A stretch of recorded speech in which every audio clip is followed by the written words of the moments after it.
Welcome to the second episode of the Tyne meets Mersey podcast.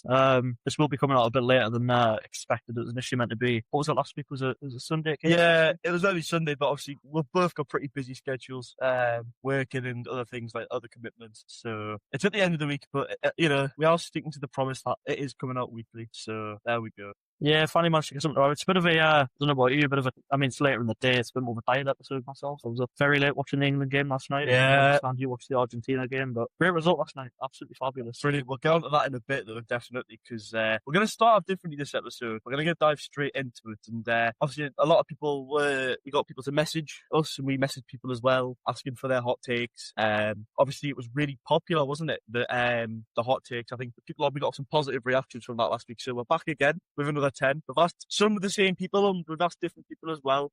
So obviously, if you want your hot takes to come in, just send a message to the Instagram account, or message me and Kieran on Instagram or Snapchat or whatever you want to message us on. We'll get the podcast soon, give you a mention as well. So the first one comes from our good friend Connor Dolan, who was disappointed last week that he didn't get his mention, but so I thought I'd do him first this week. And he has said that Lewandowski for prime is clear of prime Suarez. Now I'll let you start with this one, Kieran.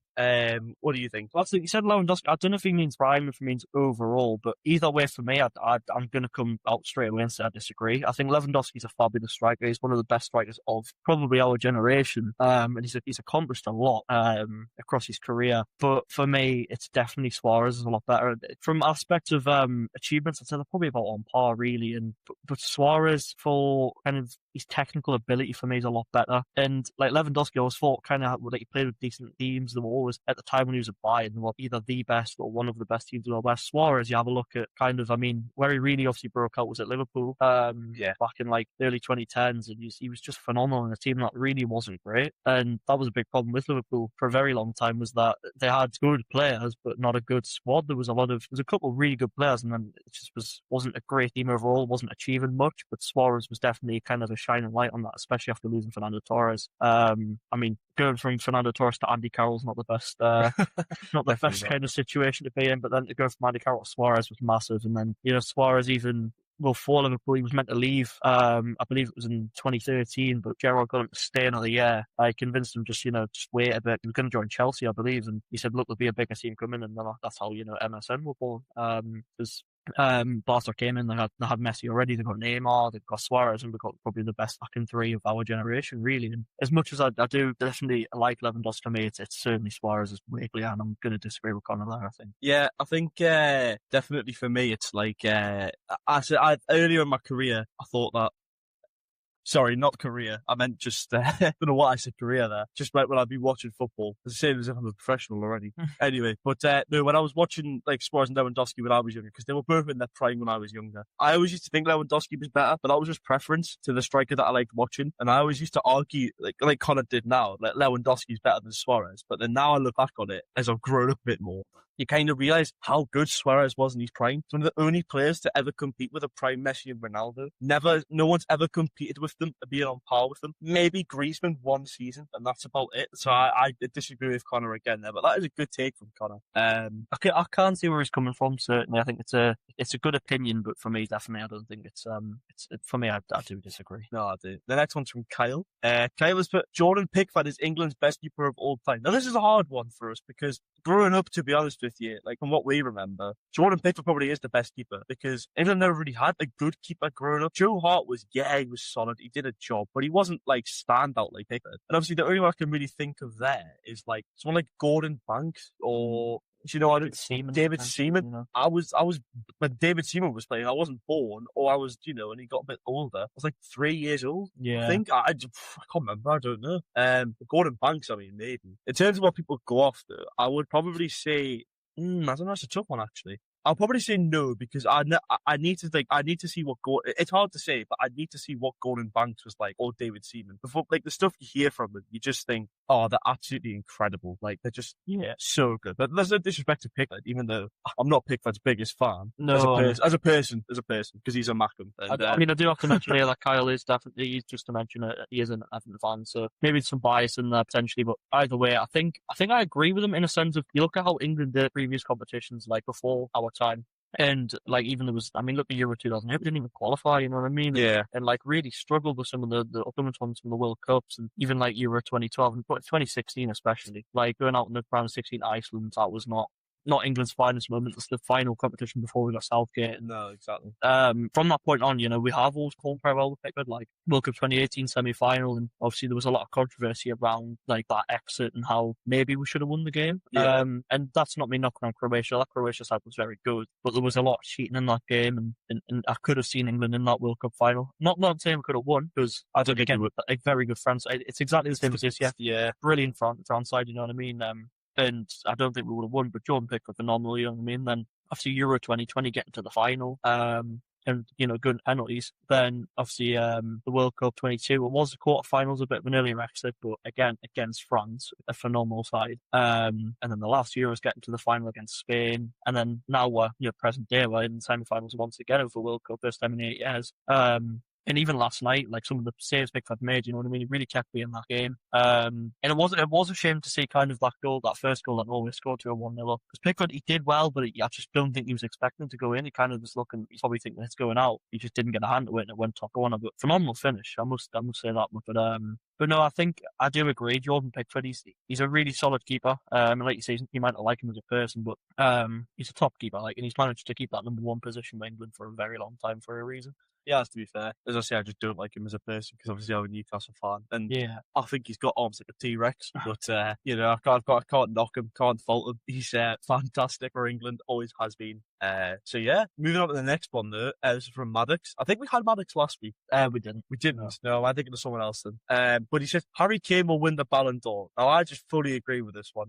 Even if England don't win the World Cup, there has never to me been a more clear Ballon d'Or winner since 2022 Benzema. Harry Kane has got something stupid. I think is it 86 or 87 goals and assists this season? It could be. It's high. It's mid 8 to high 80s. I know that.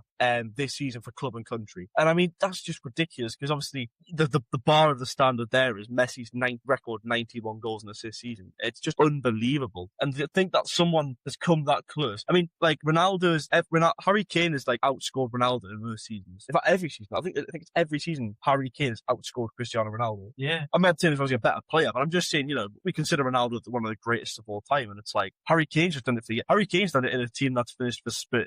Like Spurs have finished 8th, 9th, bottom off of the table at times, and it's like Harry Kane has just carried them through it. He's still got minimum 20 goals in a season. It's absolutely bonkers. So I fully agree with Maddox there of, obviously Harry Kane's the clearest Ballon d'Or winner since 2020 Benzema. I think there could still be some contention in there, I think, for other players. Oh yeah, definitely. I think Elise comes to mind, Mbappe, some top players like that. But at the same time, I think as much as I think Harry Kane could win it, it would just take England to win the World Cup. And if they do, I think it's definitely confirmed Harry Kane will win the Ballon d'Or. But he's tied for the Golden Boot so far, and still with Mbappe and Messi, it's a tight race. I couldn't even tell you the last time in the World Cup we've seen it this tight where there's been a Golden Boot race.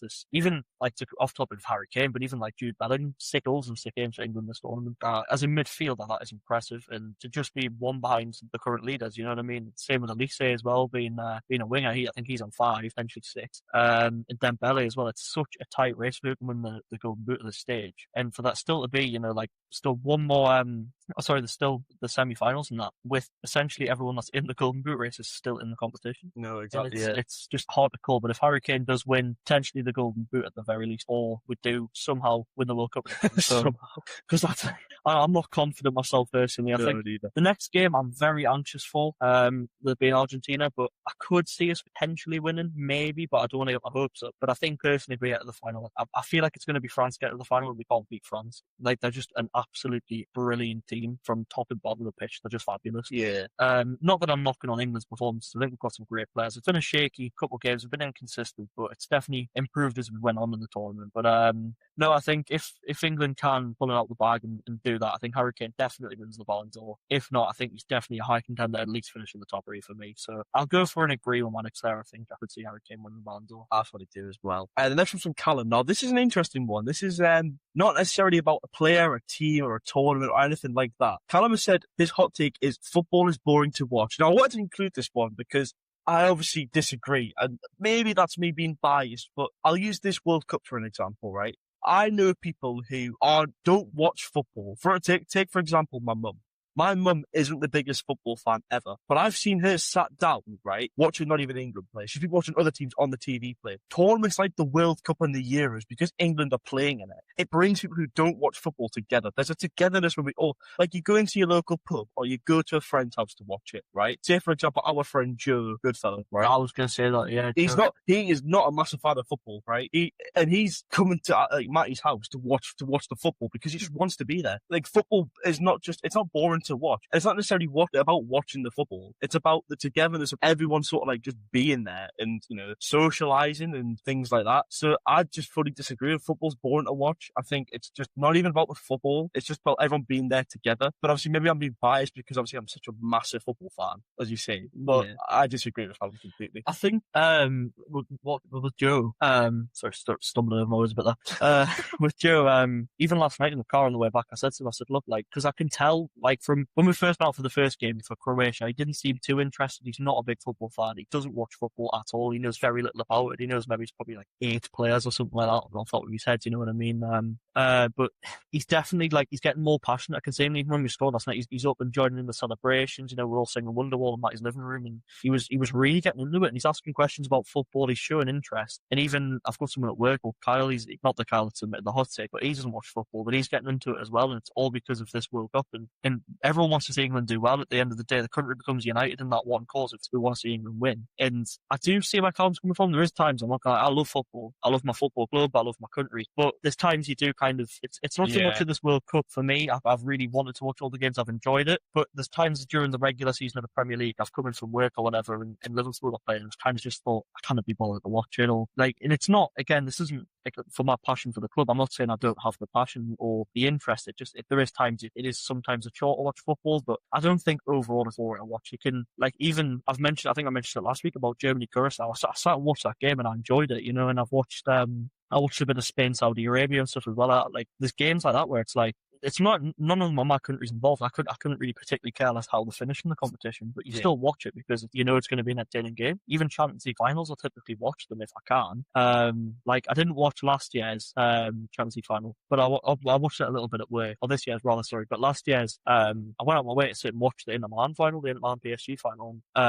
It's just simply because football at times can be some of the most like entertaining things to watch. Just watching a game and you can be taken by it, and that's the magic of football. With like people that we mentioned that don't like football can sit down and will just watch it, and you can see them enjoying it because it's about the togetherness, it's the passion that runs around them. It's just a great sport.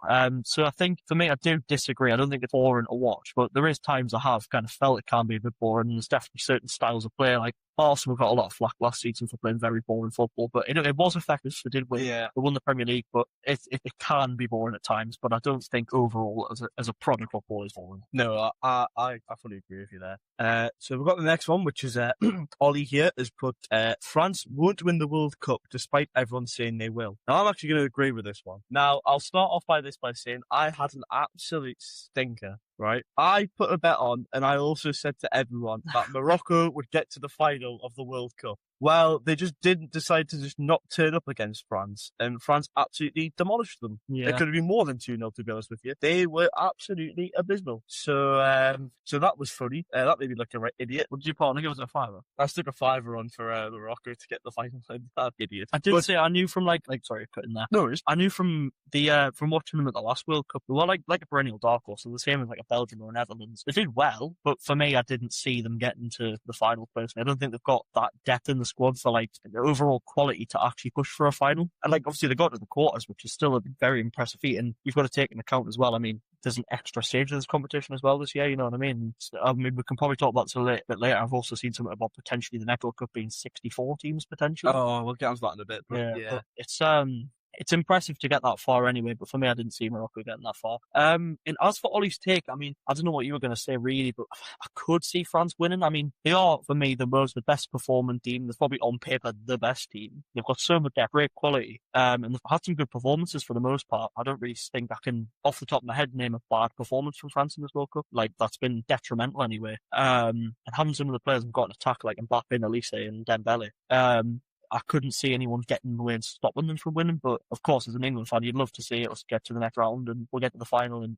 beat France, or potentially could even be Spain. Because I think we kind of discount Spain, because before the competition, it was really them and Portugal were the favourites. So everyone was saying it was going to be them, especially with Spain being, Euros champions still. But again, I would love to see, that'll be a good match either way. Whoever gets to the final, now with the teams that are left in the competition, the final four, it's going to be a good match anyway in the final. It will be. But I do feel like personally, I think it could be France that just edge the rest of the field personally. So I'm gonna disagree with Ollie there, because I personally think France will win the World Cup. But I get what he's saying, where everyone's kind of like overhyping it and being like, oh, France are gonna win. It's a dead cert that they're gonna win. But we'll just have to see what happens. I mean, Tuesday night, 8 o'clock, I think France play Spain. It is, yeah. And it will definitely be a good game to watch from a neutral standpoint, because if we get past Argentina, you can see what you're up against for whoever wins it. Yeah. But no, I think definitely disagree. I think France, for me, probably will win the World Cup this year. Yeah, I'm going to disagree completely with Ollie. I think France got next round to Spain. And I don't think it's because necessarily France are better than Spain on paper. I've been watching pretty much every France game, apart from like the ones that they've been playing really late. I haven't bothered watching. But the ones that they've been on telly must be really early or not too late. I've sat and watched. And I'm going to think, when I think back to France, that prime 2018 team in the World Cup. When you were younger, you scan that team. There wasn't a weakness in that team. There was nothing that could stop that team. Fast forward to this year now, and even in the last World Cup, there wasn't many. There was a couple, but there wasn't many weaknesses. I feel like in this France team, there's a lot of weaknesses, and I think Paraguay proved it. I think the way Paraguay played against France don't like that. When a team just sits in and just plays dirty and horrible, they don't like it. They've got a lot of egos in that team who, especially players like Mbappe and Elise and, Doué's another one as well, where I feel like if you just constantly wound them up, especially like the likes of Mbappe, they just lose their head and they're just gone like that. Another example of players, but like Vinny Jr. Vinny Jr. loses his head. He's gone from the game. That's it. Just winding up. And I feel like England have them type of players.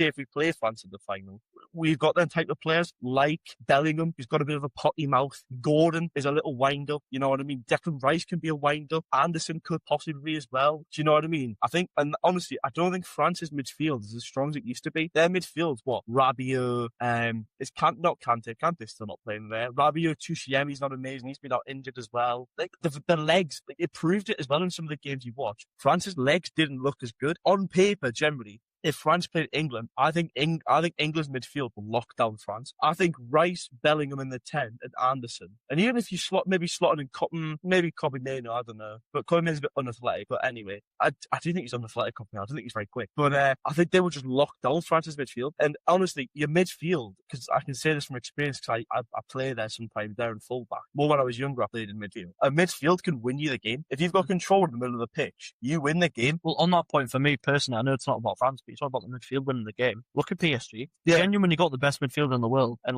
that's why they're so successful. It is because they win in this middle of the park all the time, constantly. They've got such a good midfield. And there's not a lot that you can really do about it. And that is definitely a big deciding factor in any football game, no matter the team, really. Exactly, yeah. So I'm going to disagree. I think France will go out here because I think Spain will just target their weak points. And I think it could be a close game to get the wrong. I'd take the penalties, but I think it'll be Spain final. And I don't know. So what you go ahead. I'll make a prediction. Go ahead. Spain, England final. I think England will beat Argentina. I think we will. This Argentina team hasn't convinced me yet. They look shaky. They haven't convinced me. I think England, they're there for the taking. We just need to play 100%, get Bellingham and Kane on the ball, just go for it, and then get knocked out of Spain in the final. Spain will probably beat us. But you're agreeing with Ollie here? No, no, because you said France will win the World Cup. Oh, sorry, yeah, sorry, you said World Cup. Yeah, I'm agreeing with him. Sorry, not disagreeing. I'm agreeing with him. I thought you said France will win the World Cup. That's another thing, though, with this England-Argentina game. For me, it's like a 40-year in the making game, isn't it? Yeah. From the hand of God back in '86. It's there's a lot of story going into this.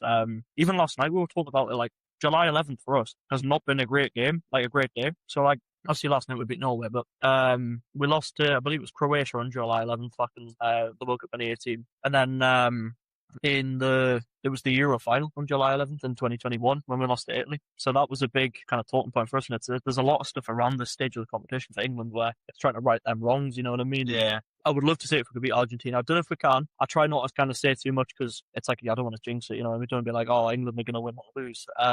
But so far, it feels like I am a bit of a jinx. Every time I've said England, they're going to lose, they'll win. So I'm just going to have to keep saying they're going to lose and hopefully keep winning. Because I was fully convinced we'd lose to Mexico last week.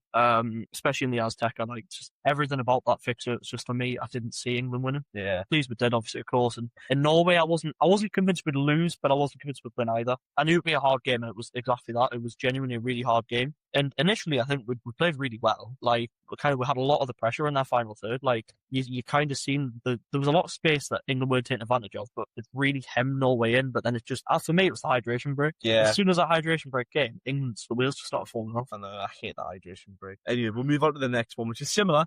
This is Jake. I believe this is Jake who you work with. It is Jake. We asked him last week. Yeah, Spain will win the World Cup. And obviously, going back to my point before, I'm just going to disagree. I'm just not going to re-explain myself. Not going to waste everyone's time and just say. Yeah, we've basically covered it already. Yeah. So I'm going to agree because I think France will win. So it's just a bit of a vice versa thing. You agree that France will win, and then Spain, you disagree that Spain will win. Whereas I'm on the opposite. I think Spain will win the World Cup. So I agree with Jake, and I think it will be France. Yeah. So I disagree with Ollie there. Yeah. You mean Jake, not Ollie? No, so I'm saying I don't agree with Ollie. Sorry. I agree with Sorry, Jake. yeah, my bad. God's sake. Anyway, so the next one, so obviously we're not going to spend too much time on that. We've already kind of covered the basis with Ollie's take there. That kind of translates over to Jake. So for Matty's take, Matty said that John Stones could be one of the best defenders in the Premier League right now. I don't know if he means right now or overall, like all time. I'm assuming he means all time. Because he says could be one of the best defenders in the Premier League, if not for injuries. Yeah, I'm not too sure about this one. I think I do like John Stones. He's a good player. Even last night, he was phenomenal. You know what I mean? He was really good. One of the bright spots on the pitch for England. And again, the whole point of longevity. You know, he's been around for a long time, John Stones. And he's still playing, still gets selected for a reason. And he was really good and like dominant for like those couple of years where City were just phenomenal. You know, when they won was it 4 in a row? They won 4 Premier Leagues in a row. Yeah. And everyone was convinced the Premier League was going to be a farmers' league because it was just always going to be City winning, and he was always really good, don't get me wrong, but then you can't really pick a certain player when the whole team's that dominant. Yeah. So for me, I think I do like John Stones. I'm not knocking him, but I don't know if he would be considered one of the best when you kind of compare it to some others. Like so you've got Virgil van Dijk and you've got like Nemanja Vidic and all that, and John Terry. I don't know if he's quite in that conversation, but he's I'd say he's close. He's up there. He's probably one of the best, but I wouldn't really quite say he kind of gets into like a top 5 or kind of 10. I rate him high, but not that high personally. Yeah. I fully agree with you. Just got one thing to say about the thing there. Wagwan Generals, General John Stone, you get me. Anyway, sorry, I'm shook now. But yeah, as soon as you said John Stones, that just popped in my head and I had to say it. But I do agree with Matthew. I think John Stones could be one of the best defenders if it wasn't for injuries. I actually think he's one of the, out of Van Dijk and Vidic though, I think he's the most intelligent. He is such, like that, for example, last night when he was defending, when Sorloth should have played in Haaland in that game last night for England, you noticed how he drifted across and he quickly got back to kind of make that split decision. Do you play it to Haaland or do I take it on the outside? Obviously, he decided to take it on the outside, which was the wrong decision. He should have played in Haaland in the end. But like, that is intelligent from John Stones. And he's actually really good on the ball, John Stones. I think out of Van Dijk and Vidic, he's actually the better on the ball than both of them. I think it's like when City won the Champions League, he was playing CDM. Pep dropped him in CDM. And I think I seen a crazy stat and it was something like, Mersey is got less dribbles in the Champions League final than John Stones has. Successful dribbles. Like in that, the John Stones is absolutely incredible as a player. So I do want to I do fully want to say that's not me not rating John Stones. I think he is a fabulous footballer, but I don't think he quite is up in that upper echelon personally. But I think he is a really good centre back in my money. Yeah. And the last one here we'll do one more before we move on to a new thing of the podcast. Well, we've got a couple of new things, but it feels weird, doesn't it, saying like we're moving on to something else after the hot takes after last week. The last it does a bit part of the show. But we're trying new things, and we're going to see what people think about them. But the last hot take we'll do this from Fabian. I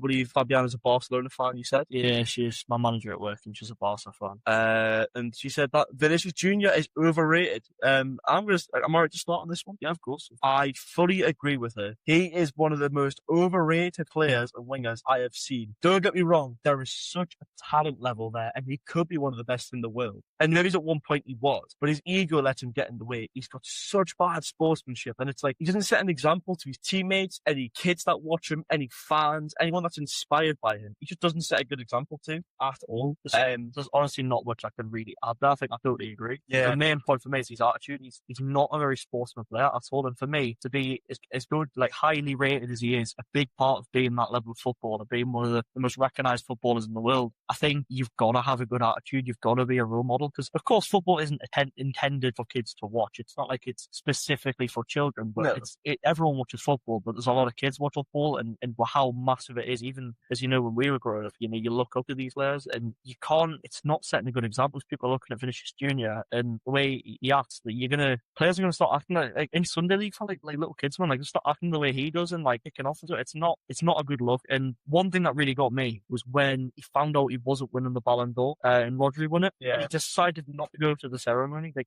it's just the height of disrespect. In Real Madrid, yeah. It's just the entire team didn't turn up and it's just like, just go. You know what I mean? I know you're not going to win, but just go. And you've got to show the sportsmanship and just, congratulate the player that has won. And that season, I do believe Rodri did deserve. I was going to say, I feel like Rodri just deserved to win it that year. The way he played that season, the way Vinicius Jr. played, for me, I said it at the time, Vinicius Jr. as a diamond dozen kind of player. He is phenomenal, but that's the style of wingers nowadays. Whereas Rodri, I feel like you could drop Rodri in that season anyway, not so much now, but that season you could drop him in any team and he would just work. Whereas Vinicius Jr., there's a lot of competition now with wingers, and it's kind of just that is the main style of attack, is the way he plays. And like some of the other names that are like up there right now, like Luis Diaz, Elise Dembele, and for me, I do agree. I think he is overrated. Again, very good player. He really is, but I think there's just better, and I just don't think he's as good as he kind of was cracked up to be. So I'm going to definitely agree with Fabio on that. Yeah. Well, thank you very much, everyone who giving their hot takes, of course. Again, as I said earlier, if you want any more to come in, just message the Instagram account that we have, or message me and Kieran on our personal accounts, or if you just see us down the street or something, or if you just see us in the pub, just let us know and we'll write it down and we'll get it on the next episode. But we're going to move on to something that this was Kieran's idea. It's we'll not do this every week, but it's just different things, different sort of talking points and other things. I'll get onto the other thing. We'll do that last. Yeah, afterwards. But yeah, so this is Kieran's come up with two of these for this week for us to discuss, and obviously you lot can have your opinion as well. It's a keep bench sell. So the idea of it is I'll explain it for anyone who doesn't know. Is there's three players who are sort of similar, like same position or the same type of player, and do you know what I mean? And it's like you've got it in their prime or like overall. You've got to pick, obviously, if you're a manager, who would you keep, who would you bench, and who would you sell? So we'll start off. We'll start off with this first one. So Kieran's came up with both of these, and I must say they are both pretty good ones. He's done well here. So the first one is keep bench or sell. In their prime Salah, prime Hazard, or prime Son. Now I'm gonna let you go first, Kieran, because I think I know what you're gonna say here. I know. I feel like everyone listening. We've introduced myself last week, and if you already know me personally, I'm a Liverpool fan, obviously. But for me, even I can quite easily ignore the bias, and I would genuinely still keep Prime Salah for me. And like I love Salah anyway. He's a great role model. He's a great footballer. He's phenomenal, and it's really sad to see him leave my club. I must say it is. He didn't have a great season last season. He really didn't. But I'm genuinely gutted that he's left, as he was like my idol growing up, like I mentioned last week. Obviously, I would like to say I've got a decent knowledge of football. I really like football, but I did get into it quite late. And when I got into it, it was literally just before we'd signed Salah, or potentially like it was the same summer we signed Salah. And for like that, he was just like ever-present player. You know what I mean? And at the time, that was probably I wouldn't say it's up for debate when Prime Salah was, but for me, it's definitely between. I think with his first season, 32 goals set the record in his first season. That's like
that they just weren't going to sit down. It was absolutely fantastic. And I think, to be honest, like, Cape Verde, they just won the hearts of everyone. As soon as they drew to Spain, it was like... I made a joke with Joe, by the way. I said, Joe was like, who's your dark horse for the World Cup start? And I went, oh yeah, definitely Cape Verde. And we both started laughing. But then actually, it wouldn't have been a bad shout, actually. They really did. They showed up, didn't they, for like the bigger games? Yeah. And obviously we were going to say that we will have to, just full disclosure here, the microphones did die. I know. And they kept cutting out, so there might be a bit of might not sound great, but on the audio, but we'll try figure it out. Yeah. So when I was just recording on the phone, but I was about to say that second goal from Cape Verde for me is just goal of the tournament, and I was saying there, like, Emi Martinez, he's a great keeper. He was regarded as one of the best in the world just a few years ago. Not so much now. He's still good, and even that Argentinian defence and the way honestly I can't remember the player's name. I'm going to be honest, but when he cut in on the left and just that strike and the way it curled perfectly in the top corner, just brilliant stuff. I think either that or my goal of the tournament would have been, if it got allowed, was in Argentina's next game, Egypt, when the team goal got disallowed from when. It was Zico scored it for Egypt. Not that Zico. Not the Brazilian Zico, who's no the Zico who plays for Egypt, but it was Hassan on the wing, and he just went through like 3 Argentinian players, and they just played out the back. It was brilliant to watch. It was such a good team goal, and it was a woke rule where it got disallowed for like, oh yeah, because he was fouled further back there. It's such a woke rule. It's just been done, happened. I think either that or. Literally last night I was watching Julian Alvarez's goal. I don't know if you've seen it. I haven't. Oh, what a goal. What a fantastic goal that was. That was brilliant. That could be one of the goals of the tournament. But yeah, I think moving on to transfers now, because obviously... It's been a lot of World Cup centric kind of an episode. Yeah, well, you say that really. For Liverpool, it's all quiet on the Western Front, mate. In terms of transfers, there's not much happening. Do you want to talk about anything about Liverpool? I can. I'll give a bit of a rundown of what I know already. Of course, it's been confirmed that Jan Diomande in Liverpool is completely broken down. There's Liverpool's no longer in pursuit for him. He's decided he wants to go to PSG, which I think did we talk about that last week potentially? I believe. Yeah. And. Like, don't get me wrong, it's a good career move in a sense, but then if he gets the game time or not's another debate. And then there was, if the sell, like, it was a Kang and Lee, I think you said the selling, and then Barcola, I think if he gets pushed out, he might want to leave. But now, from what the most recent thing I've heard is, if we were to go for Barcola, which is something I've kind of thought about for a couple of seasons, he is a good player, and you kind of disagreed last week, but... not that he disagrees with a good player, but for like in terms of our style of play. But I think PSG come out and said they wanted 150 million for Barcola, and I was just a bit like, Jesus, like he's a good player, but he's not 150 million. Oh, he's nowhere near that. That is a crazy overvaluation, and I believe that's the last thing I've heard from our transfer news. There's not been anything else really. Of course, we've got Victor Munoz. I think we were going to sign some player from AZ Alkmaar that you were going for. You just had to get in there again and steal another player. Oh yeah, cheers for that.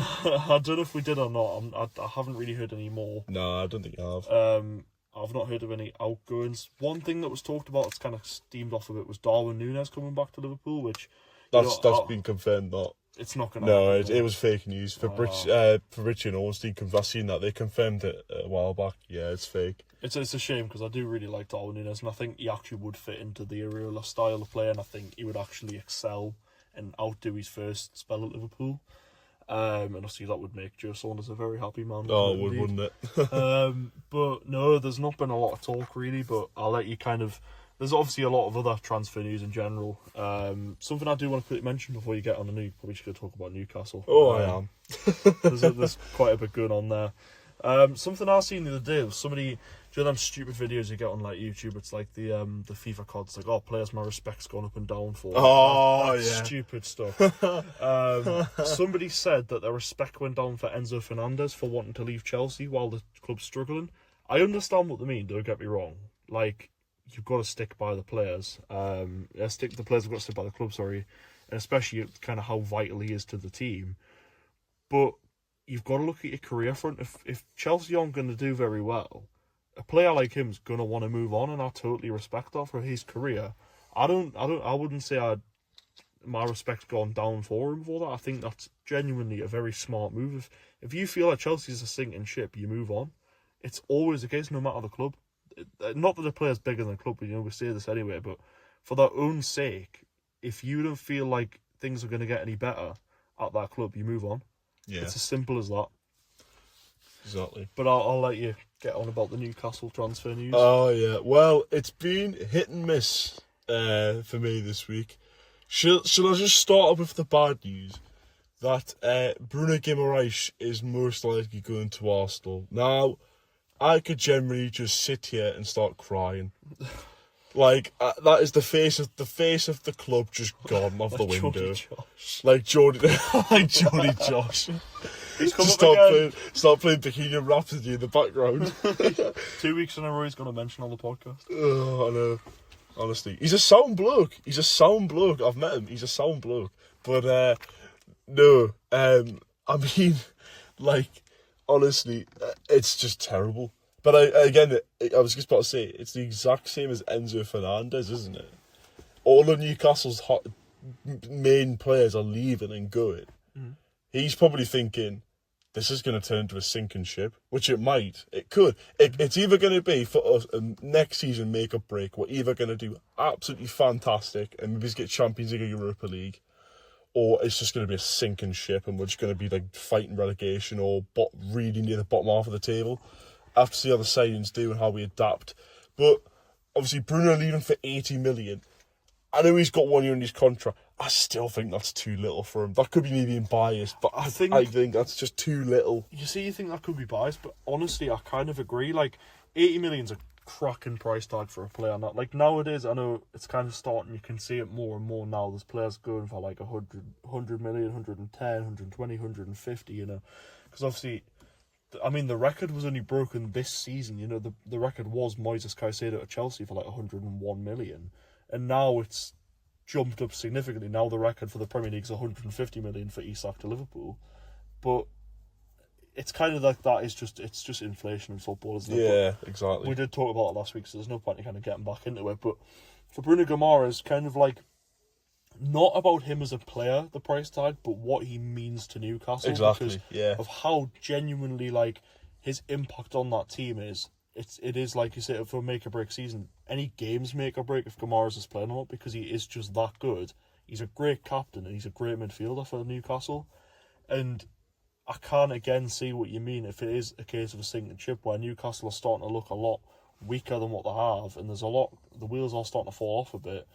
And it's probably a good move for him to get out the club. And I think Tonali was kind of rumoured to potentially leave last season. He didn't, obviously, and you know, it was kind of like, oh well, why would he have won a cup?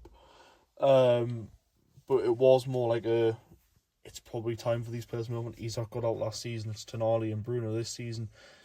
Potentially, who's going to be next? You know what I mean? It's just, you just don't know, and it isn't a knock on Newcastle, but if players feel like the club's not going in the right direction, it's the time to move on. It's always the case.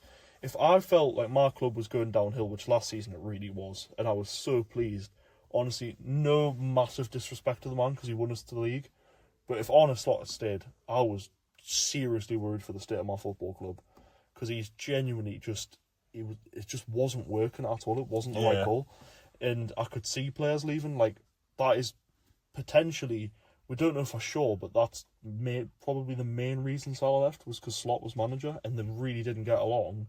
And Salah could see there was stuff going wrong and he needed to leave, which it'll be interesting to see where Salah actually goes because it's not really been speculated on. I think the main one I heard was it was potentially either Napoli or Roma. Yeah. Because he wanted to play with KDB, but then he was also thinking of going back to Roma. But anyway, I'm kind of getting off topic there, but I do see what you mean. But do you want to maybe just get into the positives now? It's a bit of a gloomy thing, but you've now got some good news coming through at Newcastle. Can you put me on the good news? So I'll start off with, did I mention him last week? I can't remember. Basmua Toure, 19-year-old, 50 million joining.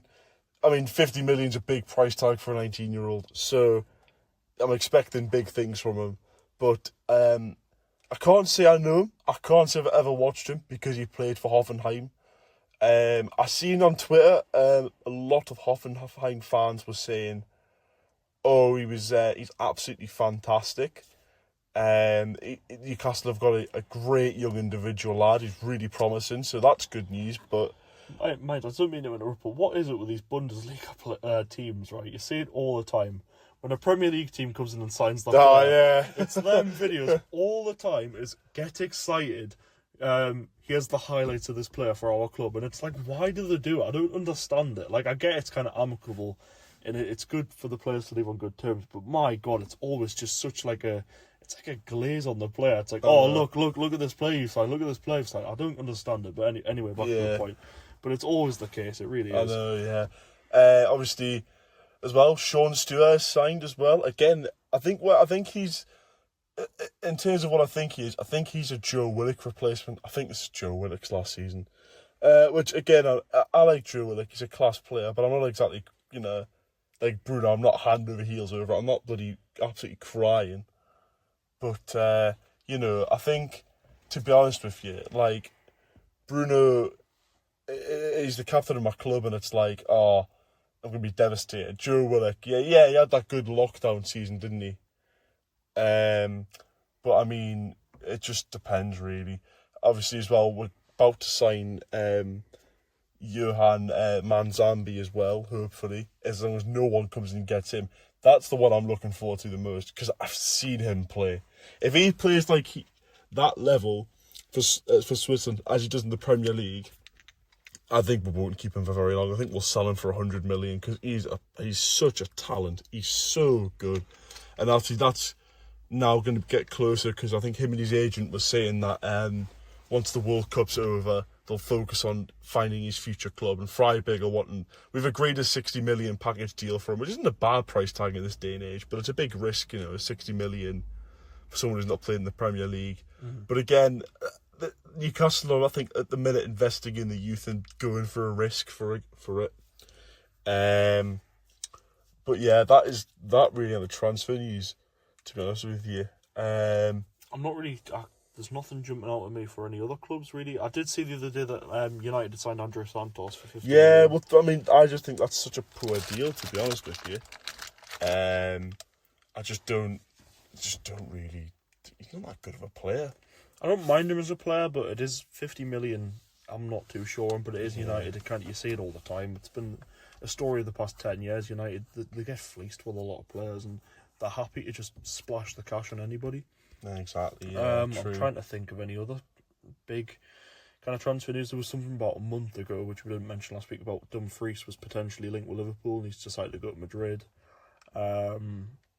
But I'm just thinking, there's nothing. There's not really anything. I think it's a bit more quiet because the World Cup's on. I think once the World Cup ends, it'll just explode. And players will be flying left, right, and centre. Well, we'll have plenty to talk about on the podcast. Yeah, we will. So yeah, I think this is the new last thing we're going to do on the podcast. Kieran's come up with it. How are we doing this then? I've not really known what we're doing here. This is all Kieran. Are you just testing me, or are we playing together, or I'll let you explain, Kieran. Go on, what we're doing. Right, so it's this game I found. Initially, there's one called Ultimate 11, but I found another one called 38 and 0. They're exactly the same, but you've got to try and see if you can draft a squad with whatever. There's not normally a stipulation; it's just kind of whatever. But what I'm going to do is I'm going to get Oscar to try and do it. It's the daily challenge. All right, then go on. And it's Is this because I've got impeccable ball knowledge? I don't know about that, but so your aim is to get 38 and 0 in a Premier League season. And today's challenge is it's called Vintage Years, and it's every player their career best ratings. And it comes up with any team. It can come up with bloody Hull City 0102, you know what I mean, or whatever. It can come up with Liverpool 1920, or it could be anybody from like. I think the earliest I've seen was like 97 or something, but it can be anyone. Oh, all right, okay. I can do that one. And currently top of the leaderboard, there's two people that got 37 and 1, so that's 37 wins and 1 draw. So you've got to try and get on top of the leaderboard. So I'll let you start. You've got to pick your formations: 4-3-3, 4-4-2, 4-2-3-1, 4-5-1, 3-4-3, 3-5-2, or 5-4-1. 4-4-2. Or 4-4-2. I am Brexit standard. Come on, mate. Okay, so you get your 11 positions here. You get one re-roll as well if you don't feel confident. Okay. So I'll spin the wheel, and this is going to be your first one here. So you've got Man United 08-09. So I've got to name any player who played for Man United in 08-09, basically, and play him. I'm going to go with Paul Scholes. Paul Scholes. In centre mid. Left or right? I'll put him on the left. Nice. There we Next go. one. Sunderland 2014-15. Where's Daddy Bennett when you need him? Where's Daddy? Daddy's going to be listening to this, loving that, by the way. Sunderland 2014-15. There's a certain player on the team. Can I go Sebastian Larsson, please? Sebastian Larsson? On the left or the right, whichever side he can play. So you can play left mid, right mid, or centre mid. I'll put him on the left. Go on. the I think he played on the left. There was a certain player in there I wouldn't really want to put in the team personally. Danny's loving that one, by the way. Sebastian Larsson. Do you know I know that because they used to haunt us during the Tyne and Weird derby. Fabio Barini as well. He played for us. That name gives me nightmares. Anyway, moving on. Portsmouth 2006-2007. Oh, fucking hell. It's not as bad as you think. David James in goal. David James in goal. That's the only one I can think of. Do you want to hear some other ones you could have had? Go on then. 95 rated Sol Campbell, 90 rated Andy Cole, Oh, of course. and 84 rated Nkwonkwo Kanu.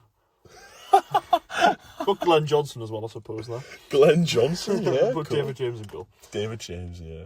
Oh God. I believe that was the first swear word on the. Oh, on the sorry. podcast so far. Viewer discretion. Sorry, I forgot no swearing. We'll put explicit tags on the Spotify. Go on then. Oh, God. Aston Villa last season. Oh, last season? Okay. Esri Concert centre half. It's 84 rated. Left or right? Left, please. Put on the left. Also, I've got to build up the highest rated squad, basically. Yeah. Okay. And then you simulate it and it gives you your results. Okay. You've got Leeds 2003-2004. Jesus Christ. God's sake, let us think. I wouldn't get any of these, man. Alfing Haaland.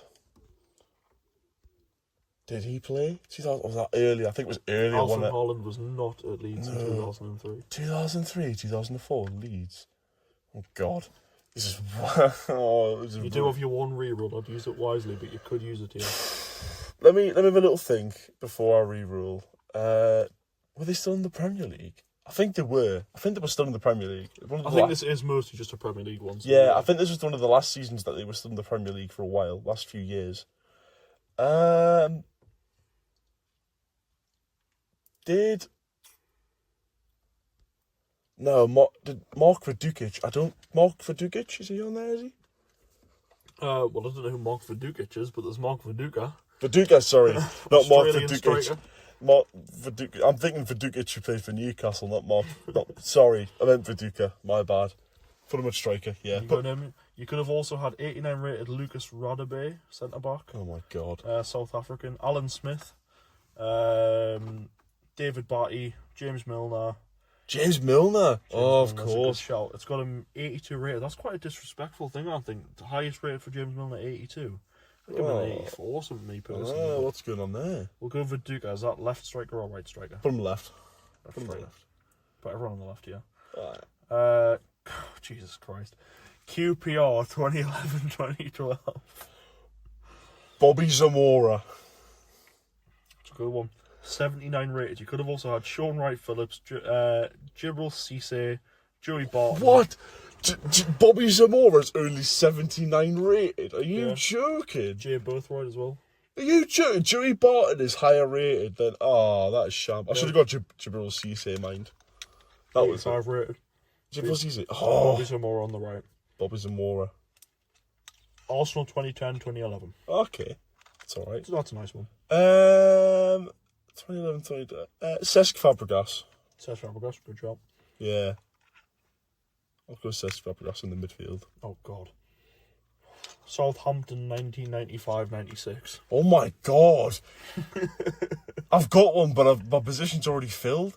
Matt Letizia. Yeah, Matt Letizia. He's a striker though, isn't he? Oh. He could have also played Calm or left mid, so you could have him at left mid. What, Matt Letizia? Yeah. Can I play him at left mid? You already got Oh, I've already got him, don't I? You can move Lawson to the right mid. Can I move Lawson to right mid and play Matt Letizia on the left? Is that possible? It is indeed. Thank you, because I'll be honest with you, I think I'd be sat here for ages trying to get one from 1995 Southampton. I've just clicked on it, so I don't know who else there was. I didn't look properly, but Right, it's alright then. next one. Everton 2000, 2001. Jesus Christ, these are hard. Will you watch your language, please? I'm joking. Oh, God. Everton 2001. Oh, God. Can I get a reroll, please? Honestly, I don't think... You're going to go for a reroll? I'm going to go for a reroll, because I don't think I could get that one, to be honest with you. I think that's really hard. You got... Oh, bloody hell. Coventry City 1992-93. Oh...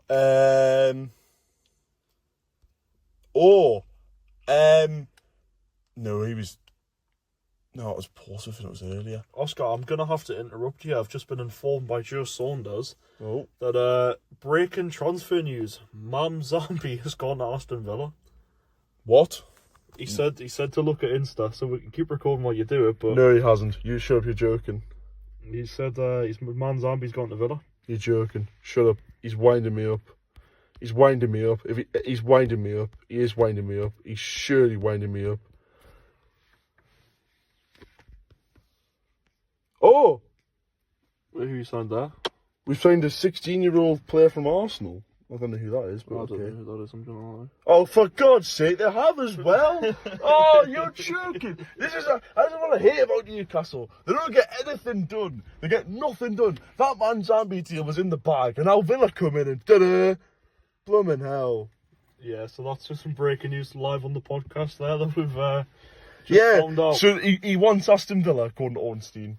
Oh, fantastic. That's brilliant, that. That's just ruined my whole week. Thanks for that. Cheers.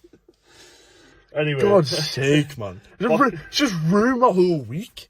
Like actually has. And then it's like, oh, here we go. Newcastle have signed a 16-year-old. I don't care.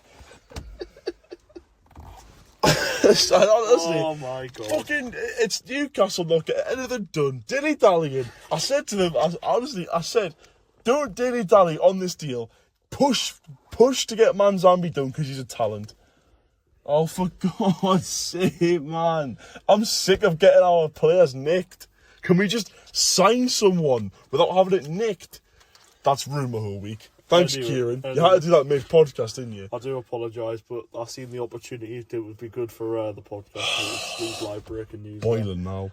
Right, it's Coventry City 19... 92, 93. Oh, God. You can't have a re-roll either. Oh, God, I'm going to get this wrong, aren't I? Sean White Phillips. No, he's not, is he? Sean White Phillips. No. Oh. Can you give me a clue? Because I'm not even going to know. Do I know any of them? I can't say I do, to be honest. The one at the top, the highest rated one you've got available is an Irish centre-back. Nah, no idea. What on earth am I meant to do with that? Yeah, I can't say I actually know any of these people, I'm not going to lie to you. Do you want me to just put a random one in? Just put random one in and just give up on that one, because So that was Phil Barber, centre-back. Yeah, I'm never going to get that, to be honest with you. Okay, spin the wheel. Let's go. You've got two more positions. You've got full-backs. Everton, 93-94. It's getting harder, isn't it? Oh my God, Everton. Mate. I don't know. Do I know any of them? I don't. No. Just skip that one as well. I'm sorry, folks, but I'm really struggling here, because that is a hard one. I'll put David Unsworth at left-back. Who? Exactly. Who? Lastly, right, okay, this is a bit of a better one. Arsenal, arguably one of the worst seasons. Arsenal 2020-21. What positions have I got left? Right back. Right back. Tomiyasu? Is he the right back, is he? He's not, is he? Tomiyasu hadn't signed. No, not quite. Oh, it was Saka, wasn't it? Saka is on here, Has he not put his right back? He's though? not put his right Oh, back. because he played right back when Arteta first came. He was right back. I know, it's He was a wing back. I think did Thomas Partey not do a stint there as well? Thomas Partey, he did a stint, didn't he? Thomas Partey did 83 rated. There you go. Oh. So your final squad, you've got David James in goal, Thomas Partey at right back, centre back pairing of Ezri Konsa and Phil Babb, David Unsworth at left back, Sebastian Larson at right mid, Matt Letizia on the opposite side, Scholes and Fabregas in the middle, and you've got Viduka and Zamora up top. So we're just simulating the season here. All right, see what the score is. It goes quite quick, so I can't read it all, but... All right. Do you know what I think we should do next week? I think you should test me on a footy tenable. It's tenable. Footy tenable. I like playing that at work. It's good stuff. It's a good thing that I like. It's decent. So you finished first? What, on the whole leaderboard? No, you just finished first in the league. 24 Oh, wins, right. 79 points. You got my hopes up there. I was going to say, I hope I was first in the whole league. No, you Cool. finished first in the league. Daily board, you were 1,727th out of 1,742 people. Oh. So you were right near the bottom. Right. Okay. That's fair enough. That's just humbled me. But we move. You got 79 points and the top was 112. You got 24 wins, 7 draws, 7 losses. Well, that was a nice way to end the podcast. It was indeed. It was very... Yeah, so next episode out next week. We'll probably be talking about how Man Zambi's just signed for Villa. That's just brilliant. Oscar's absolutely raging about that, folks. I am. That's the one signing I wanted was Man Zambi. And then it's just gone down the pan again because Newcastle have just dawdled on it. It is a shame. It really is a shame because it did seem like, from the way you were speaking, it was looking likely it would be that he would join Newcastle. Yeah, it's just popped through there on Talk Sport. Set a miss out on you on Man Zambi, rival club super soon. And it is a shame to see. It really is, but it's been an eventful episode. We've had a cat. We've had Man Zambi's gone. What else have we had? It's like Oscar swearing. I swore for the first time on the podcast. I thought we were going to go for 2 full episodes and not swear, to be honest. But, I know. Well, yeah, there we go. We'll have to put discretion on. Anyway, thank you very much, everyone, for listening to this week's episode. Sorry it's out a bit later than usual, but next week, hopefully, schedule should be back on normal. If the audio's not as good, do apologise. The microphones did die, but we've tested it and it does seem alright, so hopefully it's not too bad when we release it. Get it edited tonight and get it out for you guys to listen to. Anyway, yeah. It could potentially be out tonight or tomorrow, potentially. Yeah, tonight or tomorrow, definitely. I'll see if I can kind of actually be bothered. Yeah. That's the thing now. Oscar's going to go and cry into his pillow. Yeah, I am, actually. Yeah, I am. Right, anyways. Yes, thank you very much, everyone. Thank you very much for listening. We'll see you next episode. Bye, guys. Bye now.